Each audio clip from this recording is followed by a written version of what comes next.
তোমার গালে থাপ্পড় মারলো? কি আর বলতাম ম্যাডাম, সেই সময় আমি ধরনের কইলাম এর ধরনে তুই ফাঁক হয়ে যা, আমি তোর ভিতরে ঢুকি লজ্জা নিবারণ করি। আমি তো বিশ্বাসই করতে পারতেছি না, রাত দুপুরে ভূতের গালে চর। বড় বেজাত বুড়ো এটা, বড় বেজাত, বড় সাহস তার ম্যাডাম, বড় সাহস। তুমি একটু ভয় টয় দেখাইতা। আর কেমনে ভয় দেখাইতাম? অন্ধকারে লোক একটা সাদা শাড়ি হিন্দি খাড়াই রয়েছে, দেখলেই তো কাপড় নষ্ট হয়ে যাওয়ার কথা, উল্টা আমার নিজের কাপড় নষ্ট হয়ে যাওয়ার অবস্থা হয়েছে। একটু লাভ ঝাপ দিতা, অদ্ভুত কোনো শব্দ করতা মুখ দিয়া। এইসব করলে তো হেঁটে আমার চামড়া খুলে রাখতো। তার মানে? তার মানে সে বলে দিছে যদি তার 30 মানে আর কোনোদিন যায় সাথে আমার চামড়া খুলে রাখবো। ওহো, ভূতের কি চামড়া হয় নাকি? ভূতের না, কিন্তু আত তো হয়, আত তো চামড়াইয়ান আট দিয়ান, চামড়া লই গেলে আর থাকবো কি?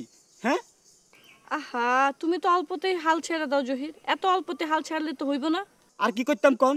এই ভূতের কাম করি কত লোকের রাইতের ঘুমায় আরাম করে দিছি, কত লোকের কাপড় চোপড় নষ্ট করে দিছি, অরিজিনাল ভূত আরেদের ডরায় পলাই গেছে, আর সেই ভূতের ধরে চোবার দিল। আচ্ছা, তুমি ওই মায়াটারে ভয় দেখাইতা?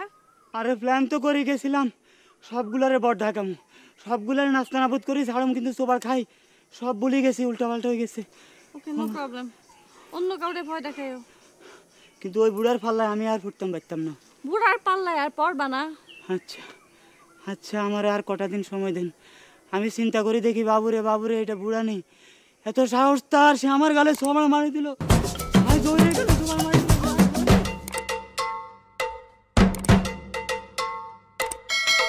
আপনি ভূতের গালে থাপ্পড় মারলেন? পারবো না।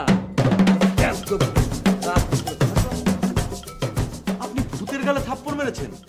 আমি তো চিন্তাই করতে পারছি না। শোনেন, এসব ভূত টুতকে যত সমীহ করবেন ততই মাথায় উঠে বসবে। তাই?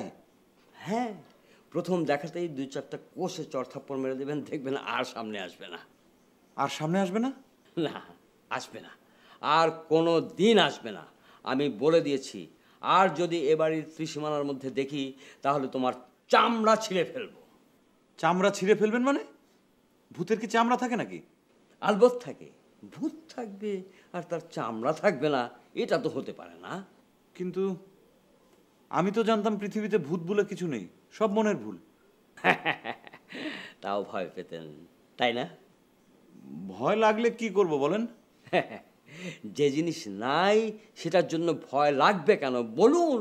বলুন, ভয় লাগবে কেন? হ্যাঁ, তাই তো। আরে এসব হচ্ছে সস্তা বিজ্ঞানের কচকচানি। বলে কিনা যা দেখা যায় না তার কোনো অস্তিত্ব নেই। আরে বাতাস তো আমরা চোখে দেখি না, তাই বলে বাতাসের অস্তিত্ব নেই? কিন্তু সেটা তো অনুভব করা যায়। হ্যাঁ, ভূতও অনুভবের ব্যাপার, অনুভব করা যায়। আমি একজন প্রফেশনাল আর্টিস্ট, জানেন? ভূতের মধ্যেও কিন্তু প্রফেশনাল আর্টিস্ট রয়েছে। বলেন কি? আমি তাদের সঙ্গে অভিনয় করেছি।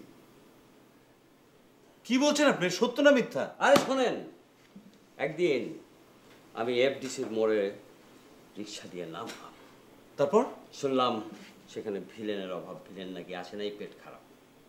তখন হঠাৎ কে যেন একজন এসে আমাকে বললো যে কোনো চিন্তা করবেন না, আমি ভিলেনের অভিনয় করব।